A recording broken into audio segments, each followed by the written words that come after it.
तुम्हें लगता है कि तुम इंटेलिजेंट हो, पर फिर भी तुम्हें हर चीज़ क्यों नहीं याद रहती? हर बार सिलेबस कंप्लीट करने के बाद भी दिमाग खाली क्यों लगता है? रियलिटी चेक लो। शायद तुम लर्न नहीं, अपनी स्टूपिडिटी मैक्स कर रहे हो। मतलब तुम पढ़ रहे हो, मेहनत भी लग रही है, पर इम्प्रूवमेंट ज़ीरो। क्यों? क्योंकि ये 5 गलतियां तुम्हारे दिमाग को स्लो और यूजलेस बना रही है। अगर ये हैबिट्स तुम अभी नहीं रखोगे तो तुम हमेशा ही डम रहोगे।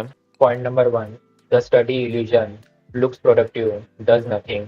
पढ़ाई का मतलब बस वर्ड्स देखना नहीं होता। अगर तुम्हें लगता है कि बस हाईलाइट करने से ही याद हो जाएगा तो तुम अपने आप को बेवकूफ़ बना रहे हो। सोल्यूशन, जो भी तुमने पढ़ा है वो तुम बुक बंद करके किसी और को समझाओ।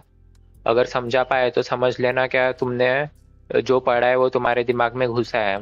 अगर नहीं समझा पाए तो समझ लेना तुम्हारा टाइम वेस्ट हुआ इतना, या तुम वो टाइम पे पढ़ ही नहीं रहते हैं। Point number 2, one day memory, one day forgetting.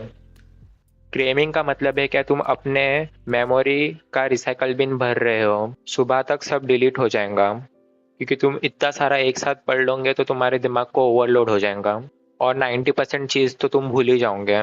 इसका सलूशन है कि जो भी चीज़ तुमने पढ़े हो उसको रिवीजन करो, स्पेस रिपीटेशन में।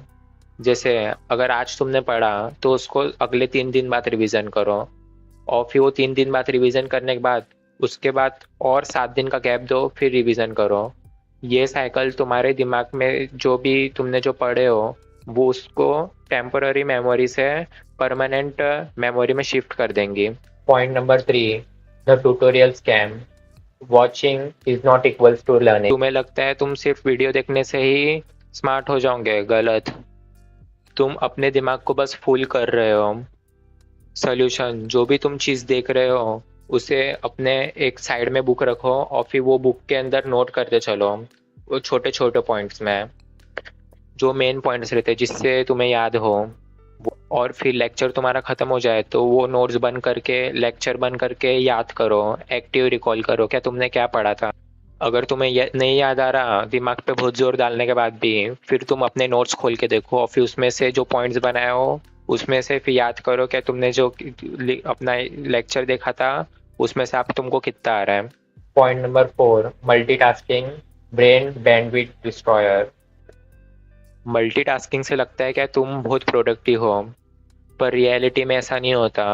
तुम्हारा दिमाग काम ही नहीं कर पाता 2 काम करने के चक्कर में। सोल्यूशन, पोमोडोरो टेक्निक यूज़ करो। 25 मिनट पढ़ो, और जो भी तुम चीज़ सीख रहे हो 25 मिनट करो, और 5 मिनट का ब्रेक लो। पर वो 5 मिनट के ब्रेक में सोशल मीडिया वो सब ना चलाना, मोबाइल ना मत चलाओ। अगर वो 5 मिनट के ब्रेक में भी तुम सोशल मीडिया चला रहे हो तो तुम्हारा फोकस कभी इम्प्रूव नहीं होगा। Point number 5, depending on motivation is equals to guaranteed failure. भाई आज पढ़ने का मूड नहीं है, अगर तुम मूड का वेट कर रहे हो तो तुम फेल होने के मूड में ही रहना। Solution, discipline. बस एक रूल, ब्रेकफास्ट से बाद मैं 15 मिनट पढ़ूंगा। भले ही छोटे टाइम से स्टार्ट करो, फिर जैसे ही तुम वो 15 और 10 मिनट में कंफर्टेबल हो जाओ तो फिर आगे टाइम बढ़ाते जाओ, 20 मिनट, 30 मिनट। ये छोटी चीज़ तुम्हारी लाइफ बदल सकती है। अगर तुम भी ये स्टुपिडिटी वाली हैबिट्स कर रहे हो तो इम्प्रूवमेंट की उम्मीद में तो मत रहना, वरना हमेशा एवरेज ही रहोगे। अगर वीडियो को यहाँ तक देखा है तो चैनल को सब्सक्राइब कर देना, और वीडियो अगर पसंद आई हो तो लाइक कर देना।